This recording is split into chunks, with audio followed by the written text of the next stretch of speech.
যদি চাইরাই যাইবেন তাহলে কেন ভালোবাসা শিখাইছিলেন?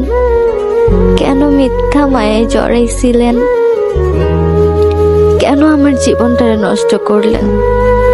আপনাকে ভালোবাসা তো আমার অপরাধ ছিল না,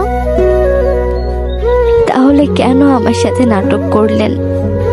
আমি তো আপনারে সত্যি ভালোবাসছি, তাহলে কেন এত অবহেলা করেন? কেন এত কষ্ট দেন?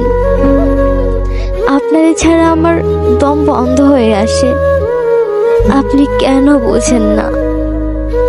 আজকে আমায় মূল্যহীন ভেবে অবহেলা করতেছেন। একদিন অনেক খুঁজবেন, কিন্তু হয়তো সেদিন আমি আর থাকবো না, হারিয়ে যাব আপনার অবহেলায়। বড্ড ভালোবাসি, তাই ভুলতে পারি না। আপনার মায়া কাটিয়ে ওঠার মতো ক্ষমতা আমার নেই। হয়তো আপনাকে পাবো, নয়তো মৃত্যুর আগ পর্যন্ত আপনার স্মৃতিগুলোকে আঁকড়ে ধরে বাঁচবো। আপনি যদি আমাকে কষ্ট দিয়ে সুখে থাকতে পারেন, তাহলে যত খুশি কষ্ট দিন, তবুও আপনি সুখী হন।